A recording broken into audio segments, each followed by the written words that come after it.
പുറത്തു നിന്ന് നമ്മൾ അന്താരാഷ്ട്ര മാധ്യമങ്ങളടക്കം വായിക്കുമ്പോൾ അമേരിക്ക അടക്കമുള്ള മറ്റു രാജ്യങ്ങളുടെ ലോകരാഷ്ട്രങ്ങളുടെ തലപ്പത്തിലെ ആളുകളുടെ പ്രതികരണം കാണുമ്പോൾ നമ്മൾ രണ്ടും സന്ദേശങ്ങളും ആയുധവും വളരെ നിയന്ത്രിതമായിട്ട് മെഷേർഡായിട്ട് ഉപയോഗിച്ച് കഴിഞ്ഞു. നമ്മുടെ വാർത്താ സമ്മേളനങ്ങൾ നമ്മൾ വരച്ചു വെച്ചതുപോലെയാണ് നമ്മുടെ കാര്യങ്ങളെല്ലാം പോകുന്നത്. അതായത് ഇതുവരെ പ്രധാനമന്ത്രി ഒന്നും പറഞ്ഞിട്ടില്ല, പരസ്യമായിട്ട് പ്രധാനപ്പെട്ട കാര്യങ്ങളൊന്നും പറഞ്ഞില്ല എന്ന് ഓർക്കണം.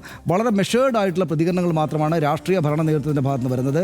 വളരെ മെഷേർഡായിട്ടാണ് നമ്മുടെ സേനാ ഉദ്യോഗസ്ഥരും മറ്റും വന്ന് വാർത്താ സമ്മേളനം നടന്നത്. ഇന്ന് നമ്മൾ കണ്ടല്ലോ വാർത്താ സമ്മേളനം. അത് തുടക്കം മുതൽ തന്നെ പ്ലാൻ ചെയ്ത് വെച്ചതുപോലെ അടയാള മൂല്യങ്ങളുള്ള 3 ആളുകളെ കൊണ്ടുവന്ന് വെച്ച് അവർ വളരെ കമ്പോസ്ഡായിട്ടുള്ള വാക്കുകളിലാണ് സംസാരിക്കുന്നത്. ഇന്നത്തേക്ക് വാർത്താ സമ്മേളനം വളരെ ക്ലാസിക് ആയിരുന്നു എന്ന് വേണമെങ്കിൽ തന്നെ പറയാം. നമ്മൾ ഇതുപോലുള്ളൊരു സാഹചര്യം നമ്മളെല്ലാവരും കാണുന്ന കുറേ കാലത്തിന് ശേഷമാണ്.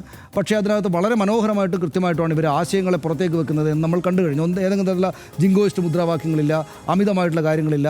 അവിടുത്തെ സിവിലിയൻസിനെ ഞങ്ങൾ ലക്ഷ്യമിടുന്നില്ല എന്ന് ആവർത്തിച്ച് പറയുന്നുണ്ട്. അവർ ഭീകരവാദികളുടെ ഒപ്പം നിൽക്കുകയാണ് ആ സൈന്യമെന്ന് തെളിവ് തന്നെയും മുന്നോട്ട് വെക്കുന്നുണ്ട്. ഇപ്പോൾ എയർലൈൻസ് സിവിലിയൻ യാത്രാ വിമാനങ്ങൾ അതിൻ്റെ പരിധിയെ ഈ ഡ്രോൺ ആക്രമണത്തിന് വേണ്ടി ഉപയോഗിക്കുകയാണെന്ന കുറ്റാരോപണം മുന്നോട്ട് വെക്കേണ്ടത്. അതേസമയം തന്നെ വലിയ ഏതെങ്കിലും തരത്തിൽ അതിരുവിട്ടുള്ള വർത്തമാനം പറയാനൊന്നും തയ്യാറാകാതെ വളരെ കൃത്യമായിട്ട് കാര്യങ്ങൾ നടത്തി പോവുകയാണ് ചെയ്യുന്നത്. സ്വാഭാവികമായിട്ടും പക്ഷേ ഇതിൻ്റെ ഓപ്പോസിറ്റായിട്ടുള്ള പാകിസ്ഥാനത്തെ നോക്കിയാൽ അവിടെ ചെറിയ സംവിധാനങ്ങളാണ്. അവിടെ പാർലമെൻറ്റിനകത്ത് വന്നിട്ട് സർക്കാരിനെ വിമർശിക്കുകയാണ് ഒരു MP.